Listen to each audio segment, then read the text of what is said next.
ದಯವಿಟ್ಟು ಎಲ್ಲ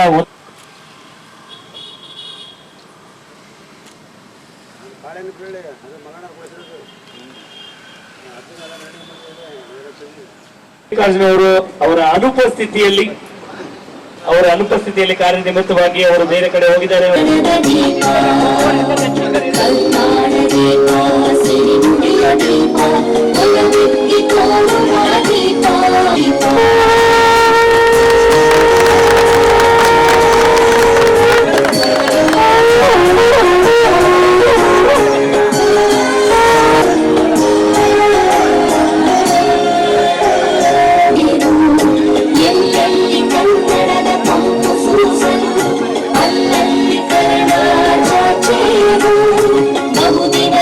ನಮ್ಮ ಅಮಾದ್ರು ಕೂತ್ಕೊಳ್ಬೇಕು, ಕಾರ್ಯಕ್ರಮ ಮುಂದುವರಿಸೋಣ. ಈಗ ಅಷ್ಟು ಮಾತಾಡಕ್ ಬಹಳ ಧೈರ್ಯ ಬೇಕು ಕೊಟ್ರೆ, ಯಾಕಪ್ಪ ಅಂದ್ರೆ ಬದುಕದೇ ಒಂದು 55-60 ವರ್ಷ ಲಾಸ್ಟ್. ಏನು ಚಟ ಇಲ್ದವ್ರು ಏನೋ ಬದುಕ್ಬೋದು ಜಾಸ್ತಿ ವರ್ಷ, ಆದ್ರೆ ಮನೆಯವ್ರು ಬೀದಿ ಪಾಲಾಗ್ತಾರೆ. ಹಾಗಾಗಿ ಅವರು ಪೆನ್ಷನ್ ಕೊಟ್ರೆ ವಯಸ್ಸಿರೋರು ರಕ್ತಿರೋವರೆಗೂ ದುಡಿತಾರೆ. ಆಮೇಲೆ ಪೆನ್ಷನ್ ಇದ್ರೆ 3,000 ರೂಪಾಯಿ ಆಲ್ರೆಡಿ ಈಗ ಕಟ್ಟಡ ಕಾರ್ಮಿಕರಿಗೆ ಕೊಡ್ತಾ ಇದ್ದಾರೆ. ಹಾಗಾಗಿ ಇದನ್ನೆಲ್ಲ ಪಡಿಬೇಕಂದ್ರೆ ಈ ಸಂಘಟನೆ ಯಾಕೆ, ಇದು ಬರೇ ಇವತ್ತು ಉದ್ಘಾಟನೆ ಮಾಡಿ ಮನೆಗೆ ಹೋಗೋದಲ್ಲ, ಇದನ್ನ ಇಟ್ಕೊಂಡು ನಾವು ಸೌಲಭ್ಯಗಳನ್ನ ಪಡಿಬೇಕು. ನಮ್ಮ ಅಧ್ಯಕ್ಷರು, ಕಾರ್ಯದರ್ಶಿ, ಏನು ಪದಾಧಿಕಾರಿಗಳನ್ನ ಇಟ್ಕೊಂಡು ಹಾಗೂ ನಮ್ಮ ಕಾರ್ಮಿಕ ಅಧಿಕಾರಿಗಳಿದ್ದಾರೆ, ಅವ್ರನ್ನೆಲ್ಲ ಬೆನ್ನತ್ತಿ ನೀವು ಸೌಲಭ್ಯಗಳನ್ನ ಪಡಿಬೇಕು. ಅವ್ರು ಹೇಳಿದಂಥ ಮಾರ್ಗದರ್ಶನಗಳನ್ನ ನೀವು ತಗೋಬೇಕು. ಏನೋ ಈ ಕಡೆ ಕಿವಿ ಕೇಳಿ ಈ ಕಡೆ ಕಿವಿ ಬಿಟ್ರೆ ಅಂದರೆ ಮತ್ತೆ ಇನ್ನು 70 ವರ್ಷ 75 ವರ್ಷ ಆದರೆ ಹಿಂಗೆ ಸ್ವತಂತ್ರ ಬಂದು ಹಿಂಗೆ ಹೋಗ್ತೀರಿ. ಹಾಗಾಗಿ ಆದಷ್ಟು ನಿಮ್ಮ ಲೀಡ್ರುಗಳು ಮಾತು ಕೇಳಬೇಕು. ನಿಮ್ಮ ಅಧ್ಯಕ್ಷರು, ಕಾರ್ಯದರ್ಶಿ, ಏನು ಪದಾಧಿಕಾರಿ ಇದ್ದಾರ, ಉಮೇಶ್ ಅವರು, ಅವರೆಲ್ಲ ಮಾತು ಕೇಳಬೇಕು. ಯಾಕೆ ಅಂದರೆ ನೀವು ಹಿಂಗೆ ದುಡ್ಕೊಂತ ಹೋದರೆ ನಿಮ್ಮ ಮಕ್ಕಳು ಓದಿ ವಿದ್ಯಾಭ್ಯಾಸ ಕೊಡಿದ್ರೆ ಒಳ್ಳೆಯದು. ಯಾಕಂದ್ರೆ ಕಟ್ಟಡ ಕಾರ್ಮಿಕರಿಗೆ 2 ಮಕ್ಕಳಿಗೆ ಮದುವೆಗೆ ದುಡ್ಡು ಕೊಡ್ತಾರೆ, 60,000 ಗಂಟೆ ಒಂದೊಂದು ಮಕ್ಕಳಿಗೆ. ಹಾಗೂ ಓದೋ ಹುಡುಗರಿಗೆ ಎಷ್ಟು ಓದ್ತಾರೋ ಅಷ್ಟು ಅವರಿಗೆ ಸ್ಕಾಲರ್ಶಿಪ್ ಇದೆ ಕಟ್ಟಡ ಕಾರ್ಮಿಕ ಯೋಜನೆಗೆ, ಇದ್ರಾಗಿಲ್ಲ. ಅದನ್ನೆಲ್ಲ ಪಡಿಬೇಕಂದ್ರೆ ಹೋರಾಟದ ಮೂಲಕ ನಾವು ಪಡಿಬೋದು. ಹಾಗೂ ನಮ್ಮ ಮಿನಿಸ್ಟ್ರಿಗೆ ಮನವಿ ಮಾಡಿಕೊಳ್ಳೋದ್ರ ಮೂಲಕ ಆ ಇಲಾಖೆ ಸಂಬಂಧಪಟ್ಟಂಥ ಮಂತ್ರಿಗಳಿಗೆ ನಾವು ಹೇಳಿ ಅವ್ರ ಮೂಲಕ ಹೇಳಿಸಿ ಏನಾರು ಒಂದು ಹಂತವಾಗಿ ನಾವು ಬೇಡಿಕೆಗಳನ್ನ ಈಡೇರಿಸ್ಕೋಬಹುದು. ಅವ್ರಿಗೆ ವಾಸ ಅವರು ಹೇಳಿದ್ರು ಕಟ್ಟಡ ಕಾರ್ಮಿಕರಿಗೆ ಯಾವ ರೀತಿ ಇವತ್ತು ಸೌಲಭ್ಯಗಳಿದೆ ಅಂತ. ಅವರು ಕೂಡ ಸಂಘಟನೆ ಮತ್ತು ಹೋರಾಟ ಮಾಡಿದ ಫಲವಾಗಿ 2007ರಲ್ಲಿ ಕಟ್ಟಡ ಕಾರ್ಮಿಕರ ಮಂಡಳಿ ಪ್ರಾರಂಭ ಆಯಿತು. ಅವತ್ತಿಂದ ಇವತ್ತಿನವರೆಗೂ ನೀವು ಬಹುಶಃ ಯಾರು ಕಟ್ಟಡ ಕಾರ್ಮಿಕರಿದ್ರೆ ಕೇಳಬಹುದು ಎಷ್ಟು ಸೌಲಭ್ಯಗಳನ್ನು ಅವರು ಸರ್ಕಾರದಿಂದ ಪಡೆದಿದ್ದಾರೆ ಅಂತ. ಆದ್ರಿಂದ ಈ ರೀತಿ ಸಂಘಟನೆಗಳು ಹೆಚ್ಚಾಗಿ ಬಂದು ಸರ್ಕಾರದ ಜೊತೆ ಕೈ ಜೋಡಿಸಿ, ಇಲಾಖೆ ಜೊತೆ ಕೈ ಜೋಡಿಸಿದ್ರೆ ಮುಂಬರುವ ದಿನಗಳಲ್ಲಿ ಅನೇಕ ಸೌಲಭ್ಯಗಳನ್ನು ನೀವು ಪಡ್ಕೋಬಹುದು. ಮುಖ್ಯವಾಗಿ ಕರ್ನಾಟಕ ಸರ್ಕಾರ, ಕಾರ್ಮಿಕ ಇಲಾಖೆ ಮತ್ತು ಕರ್ನಾಟಕ ರಾಜ್ಯ ಅಸಂಘಟಿತ ಕಾರ್ಮಿಕರ ಕಲ್ಯಾಣ ಮಂಡಳಿ ಅಂತ ಒಂದು ನಮ್ಮಲ್ಲಿ ಸಪರೇಟ್ ಮಂಡಳಿ ಇದೆ. ಸೊ ಈ ಮಂಡಳಿಯಿಂದ ಅಂಬೇಡ್ಕರ್ ಕಾರ್ಮಿಕ ಸಹಾಯ ಹಸ್ತ ಅಂತ ಯೋಜನೆ ಇದೆ. ಈ ಯೋಜನೆಯಲ್ಲಿ ಸುಮಾರು 101 ವರ್ಗದ ವಿವಿಧ ಕೆಲಸ ಮಾಡುವಂತಹ ಒಂದು ಕೆಲಸಗಾರರಿಗೆ ನಮ್ಮ ಇಲಾಖೆ ವತಿಯಿಂದ ಒಂದು ಲೇಬರ್ ಕಾರ್ಡ್ ಅನ್ನು ಕೊಡ್ತೇವೆ.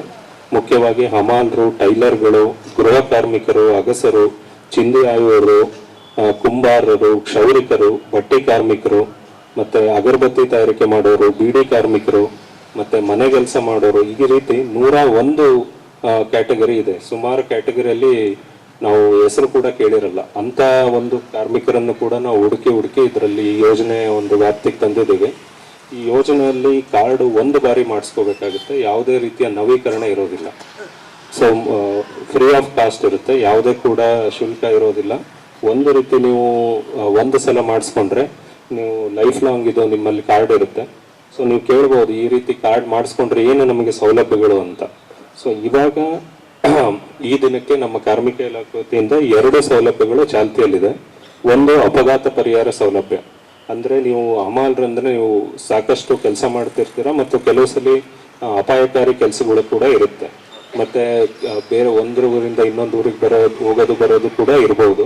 ಅದರಿಂದ ಅಪಘಾತ ಏನಾರು ಆದ್ರೆ, ಅಪಘಾತದಲ್ಲಿ ನೀವು ದುರದೃಷ್ಟವಶಾತ್ ಏನಾದ್ರು ಮರಣ ಹೊಂದಿದ್ರೆ ನಿಮ್ಮ ನಾಮನಿರ್ದೇಶನರು, ನಾಮಿನಿ ಯಾರಿರ್ತಾರೆ ಅವರಿಗೆ 1 ಲಕ್ಷಗಳನ್ನ ಪರಿಹಾರವಾಗಿ ಕಾರ್ಮಿಕ ಇಲಾಖೆ ಕೊಡುತ್ತೆ.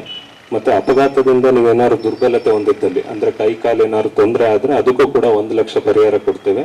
ಮತ್ತು ಆಸ್ಪತ್ರೆ ವೆಚ್ಚವಾಗಿ 50,000 ಮರುಪಾವತಿ ಮಾಡ್ತೇವೆ. ಇಷ್ಟು ಅಪಘಾತ ಪರಿಹಾರದಲ್ಲಿದೆ. ಇನ್ನೊಂದು ಸಹಜ ಮರಣ.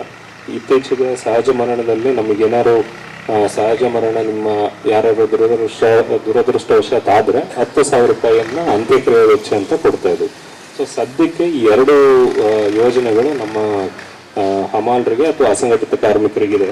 ಮುಂಬರುವ ದಿನಗಳಲ್ಲಿ ನೀವು ಕಾರ್ಡ್ ಮಾಡಿಸಿ ರೆಡಿ ಇಟ್ಕೊಂಡಿದ್ರೆ ನಮ್ಮ ಸರ್ಕಾರದಿಂದ ಕಾರ್ಮಿಕ ಇಲಾಖೆಯಿಂದ ಯಾವ್ದಾದ್ರು ಹೊಸ ಯೋಜನೆಗಳು ಬಂದ್ರೆ ನಿಮಗೆ ಆಡ್ ಆಗ್ತಾ ಹೋಗುತ್ತೆ. ಆದ್ರೆ ಮುಖ್ಯವಾಗಿ ಕಾರ್ಡ್ ಚಾಲ್ತಿಯಲ್ಲಿ ಇರಬೇಕು. ಯಾವತ್ತೂ ಕೂಡ ನೀವು ಕಾರ್ಡನ್ನ ಈಗ ನಿರ್ಲಕ್ಷ್ಯ ಮಾಡಿ ಕಾರ್ಡ್ ಮಾಡಿಸ್ಕೊಳ್ಳಿಲ್ದಂಗೆ ಏನಾದ್ರು ಅಪಘಾತ ಆದ್ಮೇಲೆ ನೀವು ಪರಿಹಾರಕ್ಕೆ ಏನಾದ್ರು ಬಂದ್ರೆ ಸರ್ಕಾರದಿಂದ ಅದು ಪರಿಹಾರ ಸಿಗೋದಿಲ್ಲ.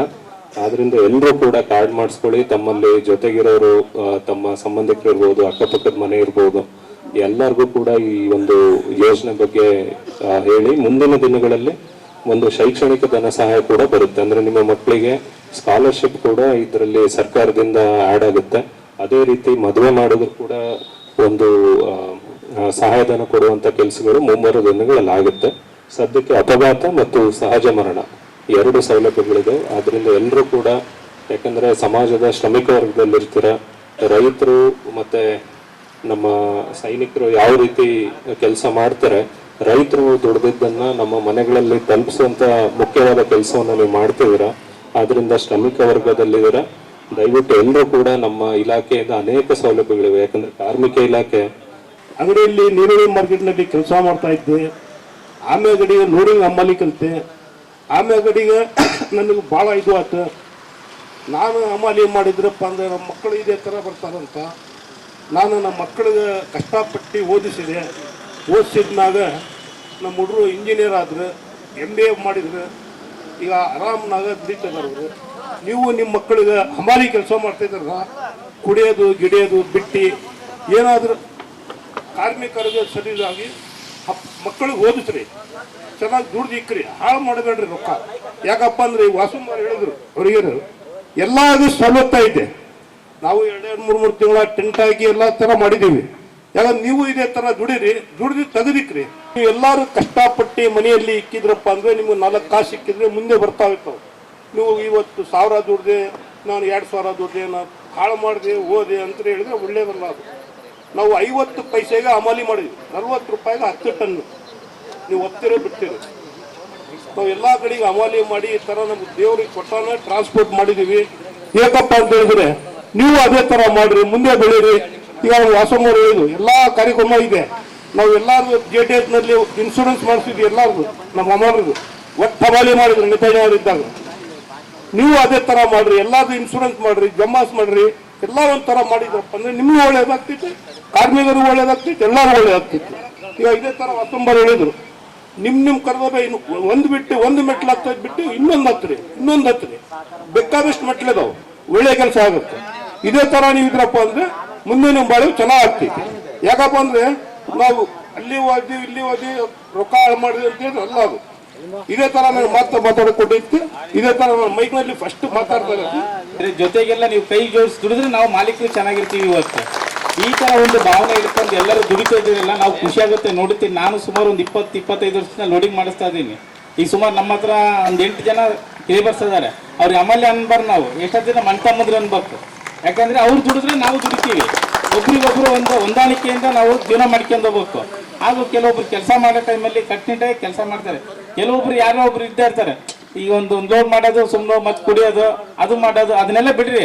ನಿಮ್ಮಿಂದೆ ನಂಬಿರ್ತಕ್ಕಂಥ ನಿಮ್ಮ ತಂದೆ ತಾಯಿ ಇರ್ಬೋದು, ಹೆಂಡತಿ ಮಕ್ಳು ಇರ್ಬೋದು, ಅವ್ರದೊಂದು ಭವಿಷ್ಯ ನೋಡ್ರಿ. ನೀವು ನಿಮ್ದೇನಕ್ಕೆ ಎಲ್ಲ ಮಾಡ್ರಿ. ಕೆಲಸ ಮುಗಿದ್ಮೇಲೆ ಹೋಗಿ ನಿಮ್ಗೆ ಏನು ಕಷ್ಟ ಸುಖಕ್ಕೆ ಬೇಕಾದ್ ಮಾಡ್ಕೊಂಡ್ರಿ. ಕೆಲಸ ಮಾಡೋ ಸಮಯದಲ್ಲಿ ಯಾರು ದುರಭ್ಯಾಸ ಮಾಡಬೇಡ್ರಿ, ಮದ್ಯಪಾನ ಮಾಡಬೇಡ್ರಿ ಅಂತ ನಾನು ಹೇಳ್ತೀನಿ. ಎಲ್ಲರೂ ಚೆನ್ನಾಗಿರ್ರಿ. ನೀವೇನು ಸರ್ಕಾರದಿಂದ ಸವಲತ್ತು ಕೊಟ್ಟಿದ್ದೀರಲ್ಲ, ಅದನ್ನೆಲ್ಲ ಸದುಪಯೋಗ ಮಾಡ್ಕೊಳ್ರಿ. ನಿಮ್ಗೆ ಏನಾರ ಕಷ್ಟ ಸುಖಕ್ಕೆ ಬಂದರೆ ನಾವಾತು ನಮ್ಮ APMC ದಲಾಳಿ ಮಾರ್ಕೆಟ್ನವರು, ನಮ್ಮ ಚೌಕಿಪೇಟೆಯವರು, ನಮ್ಮೆಲ್ಲ ವರ್ತಕರು ನಾವು ನಿಂತ್ಕೊಂಡು ನಿಮ್ದು ಏನೋ ಒಂದು ಸಮಸ್ಯೆ ಇದ್ರೆ ಬಗೆಹರಿಸ್ಕೊಡ್ತೀವಿ. ಎಲ್ಲರಿಗೂ ಒಳ್ಳೇದಾಗಲಿ. ಅಲ್ಲಿ ಇಲ್ಲಿ ಅನ್ನೋದು ಬಿಟ್ಟು ಅದು ಬೇಡ ಇದು ಬೇಡ ಅನ್ನೋದು ಇರಬಾರ್ದು. ಯಾವುದೇ ಇಲ್ಲಾದ್ರೆ ಹೋಗೋ ಒಂದು ಇರಬೇಕು, ಮಾಡ್ಕೊಂಡು ಹೋದ್ರೆ ಎಲ್ಲದಕ್ಕೂ ಅನುಕೂಲ ಇದೆ. ನಿಮಗೆ ಬೇಕಾದಂಗೆ ಎಲ್ಲದೂ ಕೊಡ್ತಾರೆ, ಯಾವುದೂ ಇಲ್ಲ ಅನ್ನಲ್ಲ. ಕಷ್ಟಪಡೋದು ನೀವು ಒಂದು ಕಡೆ ಮಾಡೋದಲ್ಲ, ಎಲ್ಲ ಕಡೆಯಿಂದನೂ ಕಷ್ಟಪಡ್ತೀರಾ. ನೀವು ಮಾಡ್ತೀರಾ 200 ಕಡೆ ರೋಡ್ ಮಾಡ್ತೀರಾ, ಅದಕ್ಕೆ ಚಿಂತೆ ಮಾಡಬೇಡ್ರಿ. ನೀವು ಎಲ್ಲರೂ ಸುಧಾರಿಸ್ಕೊಂಡು ಹೋಗ್ರಿ, ನಾವು ನೀವು ಜೊತೆಗೆ ಇರ್ತೀವಿ. ನಿಮಗೆ ಏನಂದ್ರು ಜೊತೆಗಿದ್ದಾಗ ನಾವು ಮಾಡೋದನ್ನು ಮಾಡೇ ಮಾಡ್ತೀವಿ. ನಾವಿಲ್ಲ ನಾವು ರಾತ್ರಿ 10 ಗಂಟೆ ಆದರೂ ಸಹಿತ ಯಾರಿಗೂ ಬರೋಲ್ಲ, ನಾವು ಎಲ್ಲಿಗೆ ಹೋಗೋಕ್ಕೆ ಬರಲ್ಲ ಅಂತ ಅನುಕೂಲ ಮಾಡಿಕೊಡ್ತೀವಿ. ಅದು ಇದೆ. ಅದರಿಂದ ನೀವೆಲ್ಲ ಒಗ್ಗಟ್ಟಾಗಿ ಹೋದ್ರೆ ನಿಮಗೆ ಏನಿದೆ ಅದು ಸೌಕರ್ಯನೂ ಬಂದೇ ಬರ್ತದೆ. ಸರ್ಕಾರದಿಂದ ಏನು ತೊಗೋಬೇಕು ಅದು ತೊಗೊಳ್ರಿ, ಬೇಡನಲ್ಲ. ಅದು ಕಾರ್ಮಿಕ ಇಲಾಖೆ ಇರೋದಾರೆ ಅವ್ರ ಹತ್ರ ಹೋದ್ರೆ ಏನು ಮಾಡ್ಕೊಡ್ಬೇಕು ಅದೆಲ್ಲ ಮಾಡಿಕೊಡ್ತಾರೆ. ನೀವು ಅದು ಬಿಟ್ಟು ಬರೀ ಸಣ್ಣದನ್ನು ಹುಡ್ಕೊಳಕ್ಕೆ ಹೋಗ್ಬೇಡ್ರಿ. ಸರ್ಕಾರದಿಂದ ಸೌಲಭ್ಯ ನೋಡಿದ್ರಿ ಫಸ್ಟು. ನಿಮ್ದು ಇದ್ದೇ ಇರ್ತದೆ, ನಮ್ಮಿಂದ ಬರೋ ಆಫೀಸ್ಗಳಿಂದ ಇರ್ತದೆ, ದಿನದ್ದು ನಿತ್ಯ ಇರ್ತದೆ. ಅದು ಬಿಡ್ರಿ, ನಿಮ್ಮ ಜೀವನ ಬಗ್ಗೆ ಯೋಚನೆ ಮಾಡ್ಕೊಂಡು ಅದೊಂದು ಮಾಡ್ಕೊಂಡು ಇಷ್ಟು ಎಲ್ಲ ಹೇಳಿದ ಅನಂತ ವಂದನೆಗಳು. ಮದುವೆ ಧನ ಸಹ 5,000 ಇತ್ತು, ಇವತ್ತು 60,000 ಇದೆ. ಅದೇ ರೀತಿಯಾಗಿ ಸಹಜ ಮರಣಕ್ಕೆ 50,000 ಇತ್ತು, 74,000 ಆಯಿತು, ಈಗ 1.5 ಲಕ್ಷ ಆಗಿದೆ. ಅದೇ ರೀತಿಯಾಗಿ ಅಪಘಾತ ಪರಿಹಾರವಾಗಿ ಮೊದಲೇ 5 ಲಕ್ಷ ಇತ್ತು, ಈಗ 8 ಲಕ್ಷ ಬರ್ತಾ ಇದೆ. ಕಟ್ಟಡ ಕಾರ್ಮಿಕ 2 ಮಕ್ಕಳಿಗೆ ಸ್ಕಾಲರ್ಶಿಪ್ ಇದೆ, ಮೆಡಿಕಲ್ ಬೆನಿಫಿಟ್ ಇದೆ, ಹಾಗೂ ಅವ್ರ 2 ಮಕ್ಕಳಿಗೆ ಮದುವೆ ಧನ ಸಹ ಇದೆ. ಇಷ್ಟೆಲ್ಲ ಸೌಲಭ್ಯ ನಾವು ಕಟ್ಟಡ ಕಾರ್ಮಿಕರು ಪಡಿಬೇಕಂದ್ರೆ ಹೋರಾಟದ ಮುಖಾಂತರ, ಇಂತಹ ಸಂಘಟನೆಗಳ ಮುಖಾಂತರ ಹೋರಾಟಗಳು ಮಾಡಿ 2007ರಲ್ಲಿ ಏನು ಈ ಸಂಘಟನೆ ಈ ಮಂಡಳಿ ರಚನೆ ಆಯಿತು, ಅಲ್ಲಿದ್ದ ಇಲ್ಲಿವರೆಗೂ ಹೋರಾಟಗಳ ಮುಖಾಂತರ ಹಂತ ಹಂತವಾಗಿ ಹಲವಾರು ಸೌಲಭ್ಯಗಳನ್ನ ಕಟ್ಟಡ ಕಾರ್ಮಿಕರು ಪಡ್ಕೊಂತ ಬಂದಿದ್ದಾರೆ. ಈಗ ಅರವಿಂದ್ ಸರ್ ನಿಮಗೆ ಹೇಳಿದರು, ನಿಮಗೂ ಸಹ ಅಸಂಘಟಿತ ವಲಯಕ್ಕೆ ಯಾವ್ಯಾವ ಬೆನಿಫಿಟ್ಗಳು ಈಗ ಬಂದಿದ್ದಾವೆ ಅಂತ.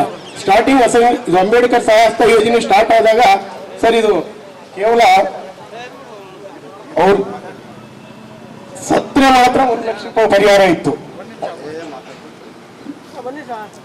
ದುಗ್ಗಳ್ಳಿ ಬಸವಣ್ಣನವರು ಇದೀಗ ಬಂದಿದ್ದಾರೆ, ಅವ್ರಿಗೆ ಆತ್ಮೀಯವಾಗಿ ಸ್ವಾಗತ ಕೊಡ್ತಾರೆ.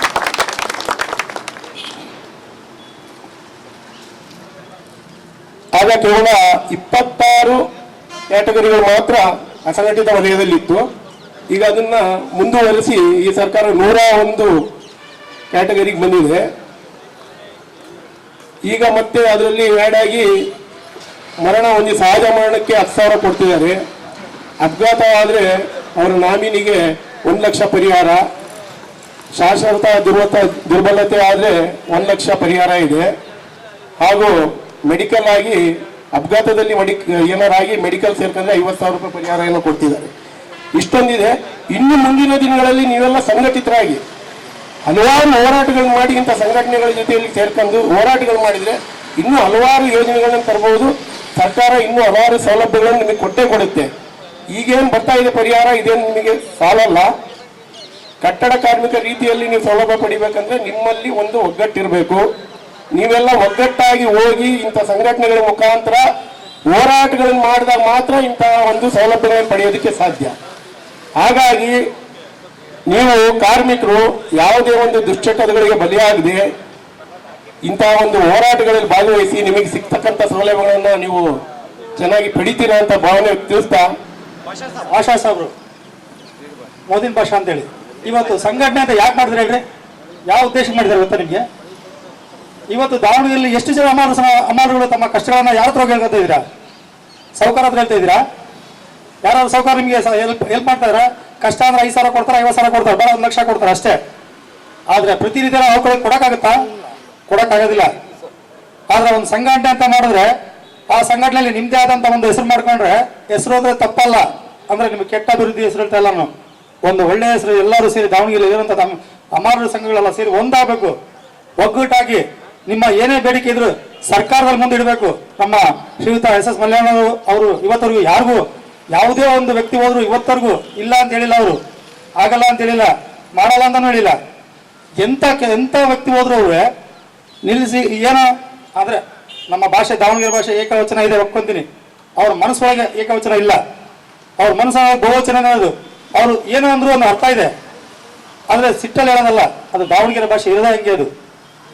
ಅವ್ರೇನ ಅವ್ರ ಹತ್ರ ನಿಮ್ಮ ಕಷ್ಟ ಸುಖ ಹೇಳ್ಕೊಂಡ್ರೆ ಯಾವುದೋ ಒಂದು ರೀತಿ ಸಹಾಯ ಮಾಡ್ತಾರೆ. ಇಲ್ಲಿವರೆಗೂ ಅಪ್ಪಾಜಿಯವರಿದ್ರು, ಅವ್ರನ್ನ ಸ್ಮರಿಸ ಇದು ಮಾಡ್ತಾ ಇದೀವಿ. ಅವ್ರೊಂದು ಎಲ್ಲರ ಸ್ಮರಿಸ ಕಾರ್ಯಕ್ರಮ ಇದೆ. ಅವರು ಶ್ರೀಯುತ ಮಲ್ಲಣ್ಣವ್ರು ಬಂದ್ರೆ ಅವ್ರು ಬಂದ ಮೇಲೆ ಮಾಡೋಣ ಅಂತ ಕಾಯ್ತಾ ಇದ್ದಾರೆ. ಹಾಗಾಗಿ ಸ್ವಲ್ಪ ಅದು ನಿಧಾನ ಆಗ್ತಾ ಇದೆ. ಅವ್ರು ಬರ್ತಾರೆ, ಇನ್ನೊಂದು ಕೆಲವು ವರ್ಷಗಳಲ್ಲಿ ಬರ್ತಾರೆ.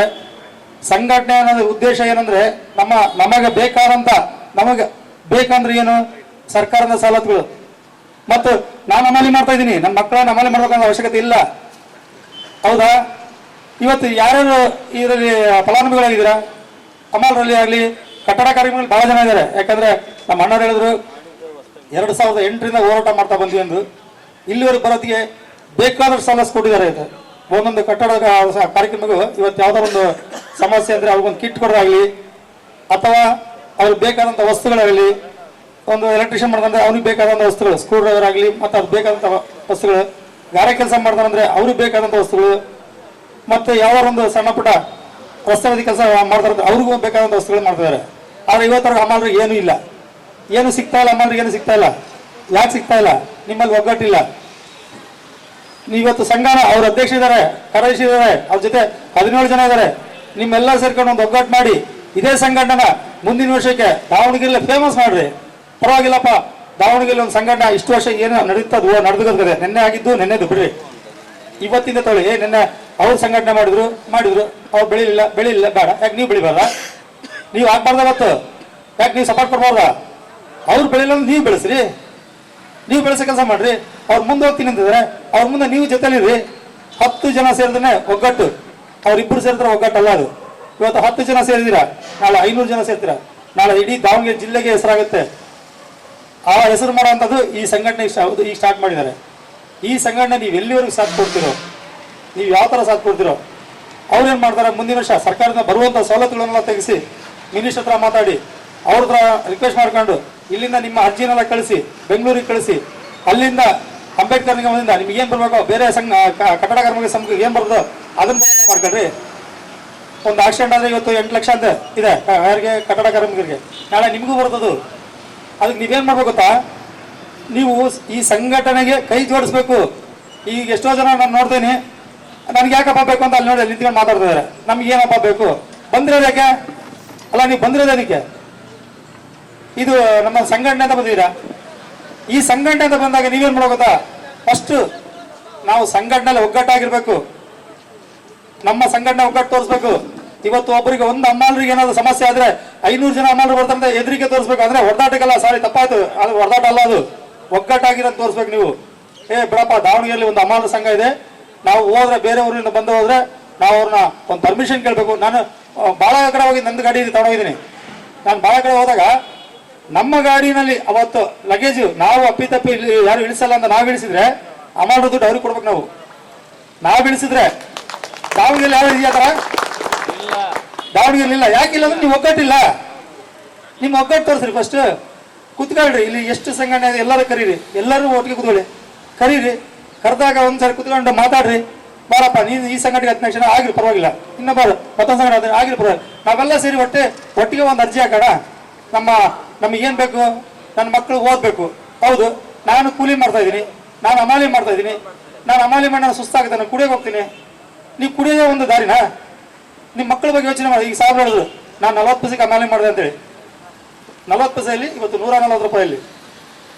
ಅವತ್ತು 40 ಪೈಸೆ ಕಷ್ಟಪಟ್ಟವ್ರು ಇವತ್ತು ಲಾರಿ ಮಾಲೀಕರಾಗಿದ್ದಾರೆ. ನೀವು ಇವತ್ತು 140 ರೂಪಾಯಿ ಕಷ್ಟಪಡೋ ಆಗಲ್ಲೇನು? ನೀವು ಮನಸ್ಸು ಮಾಡಿದ್ರೆ ಬರೀ ಒಂದೇ ವರ್ಷದಲ್ಲಿ ಆಗ್ತೀರಿ. ಇವತ್ತಿನ ನೀವು ಕಷ್ಟಪಟ್ಟು ಬರೀ 1 ವರ್ಷ ಆಗ್ತೀರ, ಅವರು 10 ವರ್ಷ ಆದ್ರೂ ಆಗ್ತಾ ಇರಲಿಲ್ಲ. ಅಂಥವ್ರು ಆಗಿರ್ಬೇಕಾದ್ರೆ ಯಾಕೆ ನಿಮ್ ಕೈಲಿ ಆಗಕ್ಕಾಗಲ್ವಾ? ನೀವ್ಯಾಕೆ ಪ್ರಯತ್ನ ಪಡಬಾರ್ದು? ಫಸ್ಟು ಕೆಲಸ, ಶ್ರದ್ಧೆ. ನಮ್ಗೆ ಅನ್ನ ಕೊಡೋದೇವ್ರು ಯಾರು? ಮಾಲೀಕರು. ನಮಗೆ ಒಳ ಕರ್ಕೊಳ್ಳೋರು ಮಾಲೀಕರು. ಆ ಮಾಲೀಕರಿಗೆ ನಾವು ಗೌರವ ಕೊಡಬೇಕು. ಆ ಮಾಲೀಕರು ಒಂದೇ ಮಾತಂದ್ರು, ನಮ್ಮಂದ್ರೆ ಕೆಲಸಗಾರ ಇಲ್ಲ ರೀ, ಕೆಲಸಗಾರ ಯಾರು ಇಲ್ಲ, ಅವರೆಲ್ಲ ನನ್ನ ಅಣ್ಣ ತಮ್ಮದಿರು ಅಂತ. ಅವ್ರು ಆ ರೆಸ್ಪೆಕ್ಟ್ ಕೊಡ್ಬೇಕಾದ್ರೆ ನೀವ್ಯಾಕೆ ನಮ್ಮ ಅಣ್ಣ ಅಂತಾದ್ರು, ತಮ್ಮ ಅಂತಾದ್ರು, ತಂದೆ ಅಂತಾದ್ರು, ತಾಯಿ ಅಂತಾದ್ರು, ನೀವ್ಯಾಕೆ ಮಾತಾಡ್ಬಾರ್ದು? ನಿಮಗೆ ಅಷ್ಟು ಗೌರವ ಕೊಡ್ಬೇಕಾದ್ರೆ ಒಂದು ಮಾಲೀಕರು, ನೀವು ಒಂದು ನಮ್ಮ ಅಣ್ಣಂದ ಅದು ಯಾವುದು ಮಿಲ್ ಆಗಿರಲಿ ಅಥವಾ ಗೋಡನ್ ಆಗಿರಲಿ, ಏನೋ ಟ್ರಾನ್ಸ್ಫರ್, ಅದು ನಮ್ಮ ಅಣ್ಣನೊಂದು ಹೆಮ್ಮೆ ಅಂತ ಹೇಳ್ಕೊಳ್ರಿ. ನನಗೊಂದು ತನ್ನ ಕೊಡ್ತಾರಂದ್ರೆ ಹೆಮ್ಮೆ ಅಂತ ಹೇಳ್ಕೊಳ್ಳಿ. ತಪ್ಪೇನಿದೆ ಅದರಲ್ಲಿ? ತಪ್ಪಿಲ್ಲ. ಅಣ್ಣ ಅಂದ್ರೂ ತಪ್ಪಿಲ್ಲ, ತಂದೆ ಅಂದ್ರೂ ತಪ್ಪಿಲ್ಲ, ತಾಯಿ ಅಂದ್ರೂ ತಪ್ಪಿಲ್ಲ, ಅಕ್ಕ ಅಂದ್ರೂ ತಪ್ಪಿಲ್ಲ. ಆದರೆ ನಾವು ಹೆಂಗೆ ನಡ್ಕೊಳ್ತೀವೋ ನಮ್ಮ ಎದುರು ಹಂಗೆ ಜನ ನಡ್ಕೋತಾರೆ. ಈಗ ನಾನು ನಿಮ್ಗೆ ಅಣ್ಣ ಅಂದರೆ ತಮ್ಮ ಬಾರಪ್ಪ ಅಂತೀರಾ, ಲೇ ಅಂದರೆ ನೀವು ಲೇ ಅಂತೀರಾ. ಇದು ಬೇಕಾ ನಮಗೆ? ಲೇ ಅಂದರೆ ಏನು ನಡೆಯಲ್ಲ, ಅಣ್ಣ ಅಂದರೆ ಸಾಯ ತನಕ ನಡ್ಕೊಂತ ಹೋಗ್ತಾ ಇರುತ್ತೆ. ಇದೇ ನಮ್ಮ ಒಂದು ಕುಟುಂಬ ಹೆಂಗ್ ಬಾಳ್ತೀವೋ ಈಗ ನಮ್ಮ ಮನೇಲಿ 5 ಜನ ಅಣ್ಣಂದಿರು ಇರ್ತಾರೆ, 5 ಜನ ಈ ಥರ ಇರ್ತಾರೆ. ಇಲ್ಲಿ ಒಬ್ಬ ಏನು ಮಾಡ್ತಾನೆ, ನನ್ನ ತಮ್ಮ ತಾನೆ ಬಿಡು ಒಂದು ಮಾತಂದ ಅನ್ನಂತಾರೆ. ಯಾಕೆ ಬಿಡ್ತಾರೆ? ಅವ್ರದ್ದು ಕುಟುಂಬ ಅದು. ನೀವು ಹಾಗೆ ಬೆಳಬೇಕು, ನೀವು ಅಮ್ಮರು ಹಾಗೆ ಬೆಳಬೇಕು.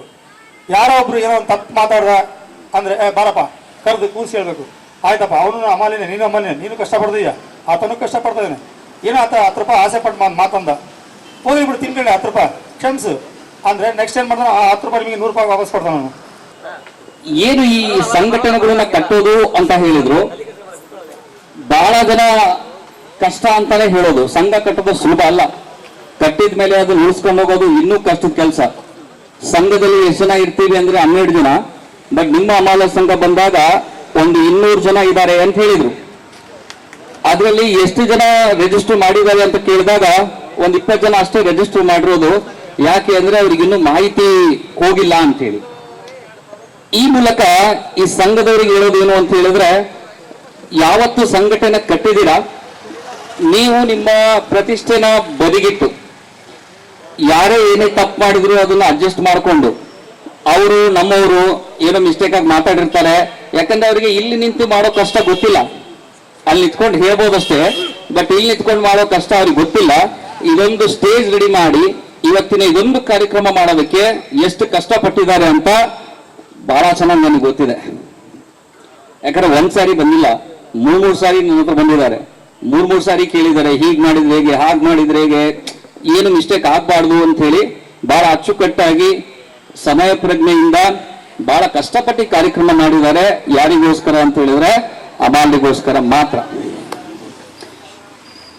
ಅಮಾಲ್ರದ್ದು ದುಡಿಮೆ ಹೆಂಗೆ ಅಂತ ಹೇಳಿದ್ರೆ, ಅವರ ನಾವು ಕಾಯಕಯೋಗಿ ಅಂತಾನೆ ಕರಿಬೇಕು. ಅವರಿಗೆ ಬಿಸಿಲಿಲ್ಲ, ಮಳೆ, ಚಳಿ ಏನು ನೋಡಕ್ಕಾಗಲ್ಲ. ರಾತ್ರಿ 11 ಗಂಟೆಗೆ ಲೋಡ್ ಬರುತ್ತೆ ಅಂದ್ರೂ ಹೋಗಿ ಅನ್ಲೋಡ್ ಮಾಡಬೇಕು. ಮಳೆ ಬರ್ತಾ ಇದೆ ಅಂದ ತಕ್ಷಣ ಗಡಗಡ ತಾಡ್ಪಲ್ ಕ್ಲಿಯರ್ ಮಾಡಕ್ಕೆ ಅನ್ಲೋಡ್ ಮಾಡಲೇಬೇಕು. ಏನೇ ಆಗ್ಲಿ, ಬಿಸಿಲು ಮಳೆ ಏನು ಅಂತ ನೋಡ್ದೇನೆ ಕಷ್ಟಪಟ್ಟು ಕೆಲಸ ಮಾಡೋರು ನಮ್ಮ ಕಾರ್ಮಿಕ ವರ್ಗ ಅಂತ ಹೇಳಿ. ಅದರಲ್ಲೂ ಪರ್ಟಿಕ್ಯುಲರ್ ಆಗಿ ಅಮಾಲ್ರದು ಏನ್ ಸಮಸ್ಯೆ ಅಥವಾ ಏನೇನ್ ಆಗ್ತಿದೆ ಅಂತ ಕೇಳಿದಾಗ ಎಕ್ಸಾಂಪಲ್ ಹೇಳಿದ್ರು ಅವರು.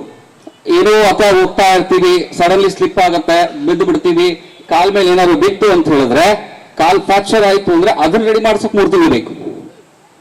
ಅಲ್ಲಿವರೆಗೂ ದುಡಿಮೆ ಏನು ಅಂತ ಕೇಳಿದ್ರೆ ದುಡಿಮೆ ಇಲ್ಲ. ಹಾಗಾದ್ರೆ ಜೀವನ ಹೆಂಗ್ ನಡೆಯುತ್ತೆ? ನಮ್ಮ ಜನರ ಜೀವನ ಬಹಳ ಕಷ್ಟನೇ ಇರೋದು. ಆ ತರ ಕೇಳಿದಾಗ ಸೊಲ್ಯೂಷನ್ ಏನಿದೆ? ಈಗ ನಮ್ಮ ಏರಿಯಾದವರು ಒಬ್ರು ಸಿಕ್ಕರು, ಏನಾಯ್ತು ಅಂತ ಕೇಳಿದ್ರೆ, ಏನೋ ಬೆನ್ನಿಗೆ ಫ್ರಾಕ್ಚರ್ ಆಯ್ತು, ಅದನ್ನ ರೆಡಿ ಮಾಡ್ಸಕ್ ಆಗ್ತಿಲ್ಲ, 6 ತಿಂಗಳಿಂದ ನಾನು ಕೆಲ್ಸಕ್ಕೆ ಹೋಗಿಲ್ಲ ಅಂತ ಹೇಳಿ. ಅದನ್ನೇನಾದ್ರು ರೆಡಿ ಮಾಡಿಸ್ಬೇಕಂದ್ರೆ 3 ಲಕ್ಷ ರೂಪಾಯಿ ದುಡ್ಡು ಬೇಕು, ಆಪರೇಷನ್ ಮಾಡಿಸ್ಬೇಕು ಅಂತ ಹೇಳಿದ್ರೆ ಎಲ್ಲಿಂದ ತರ್ತಾರೆ ಅಷ್ಟೊಂದು ದುಡ್ಡನ್ನ? ಈಸಿ ಇಲ್ಲ ನಮ್ಮ ಅಮಾಲ್ರದು. ಆ ಅಮಾಲ್ರ ಕಷ್ಟಗಳನ್ನ ನೋಡಿ ಇನ್ಮೇಲಾದ್ರೂ ಅದಕ್ಕೊಂದು ಪರಿಹಾರ ಇರಬೇಕು. ಸಾಧ್ಯವಾದಷ್ಟು ಗೌರ್ಮೆಂಟ್ ಏನ್ ಸರ್ಕಾರ ನಮಗೆ ಫೆಸಿಲಿಟಿ ಕೊಡ್ತಾ ಇದೆ, ಆ ಫೆಸಿಲಿಟಿನ ಯೂಸ್ ಮಾಡ್ಕೋಬೇಕು.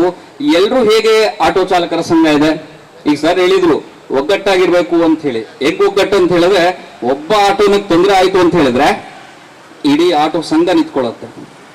ಹಾಗೆ ಒಬ್ಬ ಅಮಾಲ್ರ ತೊಂದರೆ ಆಯ್ತು ಅಂತ ಹೇಳಿದ್ರೆ ಇಡೀ ಅಮಾಲ್ರ ಸಂಘ ನಿಂತ್ಕೋಬೇಕು. ಅದು ಒಗ್ಗಟ್ಟು ಅಂತ ಹೇಳಿದ್ರೆ. ಅವರೇನೋ ಕೆಲ್ಸ ಇಲ್ಲ ಮಾಡ್ಕೊಂಡಿದ್ದಾರೆ ನಮಗೇನು ಅನ್ನುವಂಥದ್ದಲ್ಲ. ಅವ್ರು ಮಾಡಿರೋದು ನಿಮ್ಗೆ ಒಳ್ಳೇದಕ್ಕೆ, ನಮ್ಮ ಜೊತೆಗೆ ನಿಮಗೂ ಒಳ್ಳೇದಾಗ್ಲಿ ಅಂತಾನೆ ಅವರು ಬಯಸ್ತಾ ಇರೋದು. ಬರೀ ನಮ್ಮ 12 ಜನಕ್ಕೆ ಒಳ್ಳೇದಾಗ್ಲಿ ಅಂತ ಹೇಳ್ತಿಲ್ಲ ಅವರು. ಸೊ ಅವ್ರು ಏನ್ ಹೇಳ್ತಾರೆ ಸ್ವಲ್ಪ ಕೇಳ್ಕೊಳ್ಳಿ. ಸಂಘಟನೆ ಮಾಡಿದಿರಾ, ಅಟ್ಲೀಸ್ಟ್ 15 ದಿವಸಕ್ಕೆ 1 ಸಾರಿನಾದ್ರೂ ಒಂದ್ ಕಡೆ ಸೇರ್ಕೊಳ್ಳಿ, ಮಾತಾಡಿ. ಏನಾದ್ರು ಹೊಸ ಇನ್ಫಾರ್ಮೇಶನ್ ಇದ್ರೆ ನೀವು ಅದನ್ನ ಪಾಸ್ ಮಾಡಿ. ಇಲ್ಲಿ ಅಧಿಕಾರಿಗಳಿದ್ದಾರೆ, ನಾನು ಆ ಸರಿಗೂ ಬಹಳ ಕೇಳಿದ್ದೀನಿ, ಒಂದು PF ESA ಗೌರ್ಮೆಂಟ್ ಎಂಪ್ಲಾಯಿ ಹೆಂಗಿರುತ್ತೋ ಆ ರೀತಿ ಏನಾದ್ರು ಮಾಡೋಕೆ ಅವಕಾಶ ಇದೆನಾ ಅಂತೇಳಿ. ಅವಾಗ ಸರ್ ಹೇಳಿದ್ದು, ಮಿನಿಮಮ್ ಒಂದು ಟ್ರಾನ್ಸ್ಪೋರ್ಟ್ ಅಂಗಡಿನಲ್ಲಿ 20 ಜನ ಕೆಲಸ ಮಾಡಿದ್ರೆ ಅದಕ್ಕೊಂದು ಫೆಸಿಲಿಟಿ ಇದೆ ಅಂತ ಹೇಳಿ. ಬಟ್ ಇಲ್ಲೇನಾಗುತ್ತೆ, ಒಂದು ಟ್ರಾನ್ಸ್ಪೋರ್ಟ್ ಅಲ್ಲಿ 5 ಜನ, ಒಂದು ಟ್ರಾನ್ಸ್ಪೋರ್ಟ್ ಅಲ್ಲಿ 4 ಜನ, ಈ ರೀತಿ ಎಂಪ್ಲಾಯೀಸ್ ಇದ್ದಾಗ ಅವ್ರಿಗೆ ಆ ಫೆಸಿಲಿಟಿ ಕೊಡೋದಕ್ಕಾಗೋದಿಲ್ಲ. ಅದಕ್ಕೆ ನಾನು ಟ್ರಾನ್ಸ್ಪೋರ್ಟ್ ಓನರ್ಸ್ಗಳಿಗೆ ರಿಕ್ವೆಸ್ಟ್ ಮಾಡ್ತೀನಿ, ನೀವು 4-5 ಓನರ್ಸ್ಗಳು ಸೇರ್ಕೊಂಡು ಒಬ್ರು ID ಮೇಲೆ ಒಂದು 20 ಜನನ ಎನ್ಕ್ವೈರಿ ಮಾಡಿಕೊಂಡು ಆ 20 ಜನದ ಅಟ್ಲೀಸ್ಟ್ ಸ್ವಲ್ಪ PF ESA ಕಟ್ಟೋ ತರ ಏನಾದ್ರು ಒಂದು ವ್ಯವಸ್ಥೆ ಮಾಡಿಕೊಡಿ. ಮ್ಯಾಕ್ಸಿಮಮ್ ಒಬ್ಬ ಎಂಪ್ಲಾಯಿಂದ 100 ರೂಪಾಯಿ ಬರ್ಬೋದು, ತಿಂಗಳಿಗೆ 100 ರೂಪಾಯಿ ಏನೂ ಅಲ್ಲ.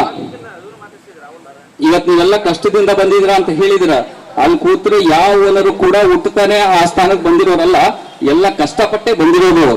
ಅವ್ರು ಹೇಳಿದ್ರು ಬಹಳ ಚೆನ್ನಾಗಿ, ನಿಮಗೂ ಇದೆ, ನೀವು ಅದನ್ನ ಮಾಡಬಹುದು. ಸ್ಟಾರ್ಟಿಂಗ್ ಒಬ್ಬನು ಆಟೋ ಬಾಡಿಗೆ ತಗೊಂತಾನೆ, ಕೆಲಸ ಮಾಡಿ ಎತ್ತಿ ತಂದು ಎಲ್ಲ ಮಾಡಿ ಅವ್ರು ಈ ಜಾಗಕ್ಕೆ ಬಂದಿರೋದು. ಸೊ ನಿಮಗೂ ಅಧಿಕಾರ ಅಥವಾ ನಿಮಗೂ ಅದು ಬೇಕು ಅಂದ್ರೆ ಒಂದೇ, ಕಷ್ಟಪಟ್ಟು ಕೆಲಸ ಮಾಡಬೇಕು, ಬಂದಿರೋ ದುಡ್ಡನ್ನ ಕೂಡಿಟ್ಕೋಬೇಕು.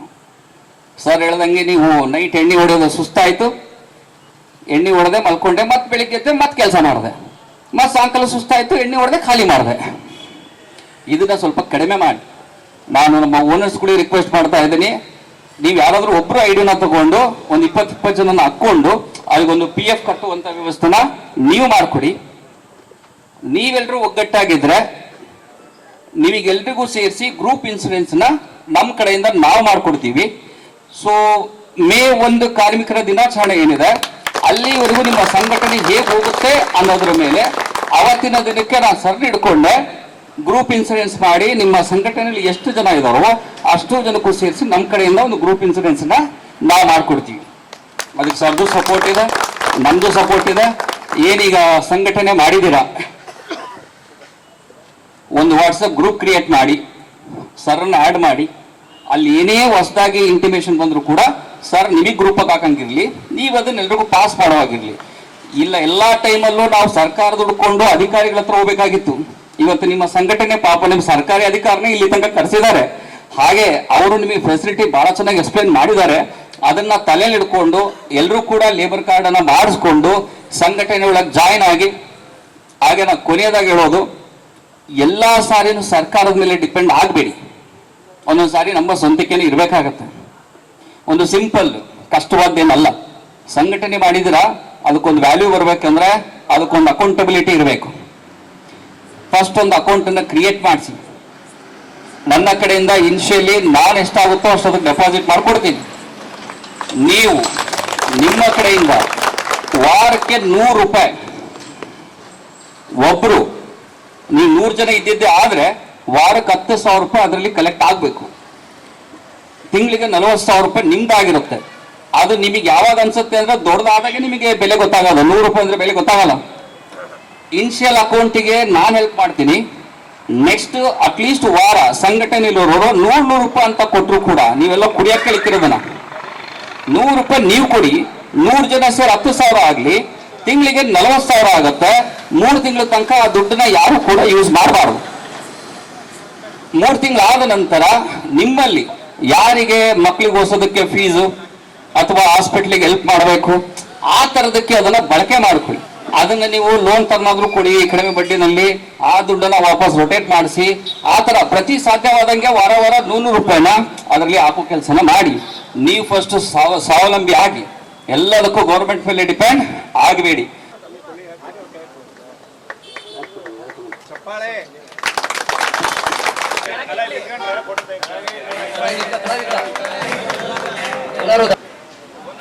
ರಾಮತುಲ್ಲಾ ಸಾಬ್, ಪರಶುರಾಮಪ್ಪ,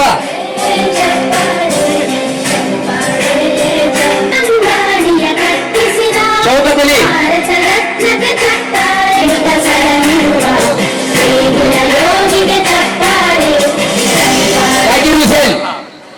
ಸನ್ಮಾನ ಮಾಡಲಿದೆ. ಕೈಬರ್ ತಿಳ್ಕೊಳ್ಳಿ. ಇದೀಗ ತಾನೇ ಐಡಿ ಕಾರ್ಡ್ ವಿತರಣೆಯಿಂದ ಈ ಒಂದು ಬಸವ ಅಕ್ಕಿ ಲೋಡರ್ ಸಮಾಜ ಕ್ಷೇಮಾಭಿವೃದ್ಧಿ ಸಂಘದ ವತಿಯಿಂದ ಮುಖ್ಯ ಅತಿಥಿಗಳಾಗಿ, ಅದೇ ರೀತಿ ಸಂಘದ ವತಿಯಿಂದ ನಮ್ಮ ಬೇಗ ಅವರಿಗೆ ಸನ್ಮಾನಿಸಬೇಕು. ಹೆಸರು ಈ ಕಾರ್ಯಕ್ರಮಕ್ಕೆ ಅತಿಥಿಗಳು. ನೋವುಗಳ ನಡುವೆ ನೆಮ್ಮದಿಯ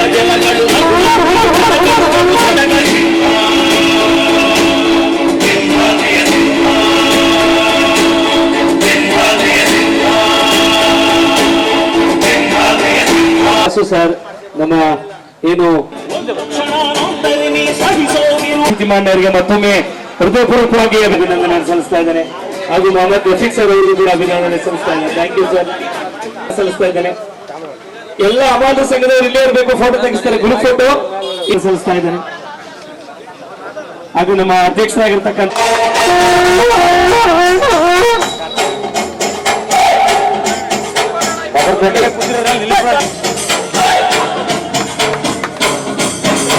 ನೋಡಮ್ಮ ಬಂದ ನೋಡಮ್ಮ ನಮ್ಮ ತುಂಬ ಚಿಕ್ಕದ ಬಂದ ನೋಡಮ್ಮ ಎದ್ದು ನಿಂತರೆ ಇವ ಕೆಟ್ಟು ಬಿಡುವನು ದುಃಖಿ ಬಂದರೆ ಊರ ಬತ್ತಿ ಬಳಿವನು ತುಂಬ ಕದಂಬ ಇವನೆಂದು ಒಂದೇ ಕೈಯಿಂದರೆ ಕರುಣಾರೆ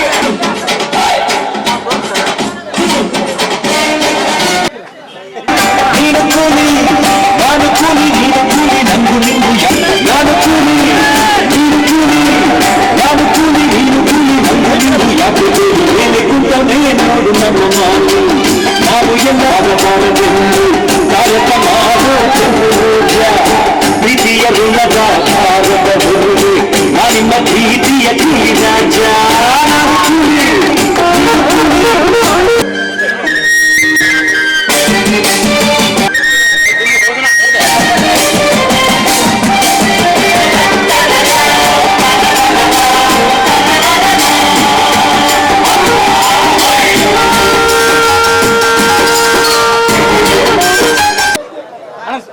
ಹಲೋ ಸರ್ ಸ್ವಲ್ಪ ಇಲ್ಲಿ ನೋಡಿ ಇಲ್ಲಿ ನೋಡಿ ರೆಡಿ ಇಲ್ಲಿ ನೋಡಿ ಕಣ್ಣು ಮುಚ್ಚಿಬಿಡಿ ರೆಡಿ ಇಲ್ಲಿ ನೋಡಿ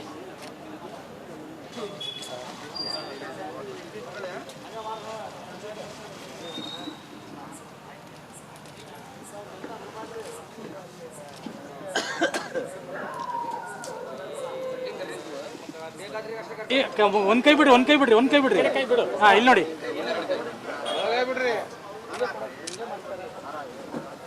ಹಾಕಿ ಯಾರು ಹಾಕಿ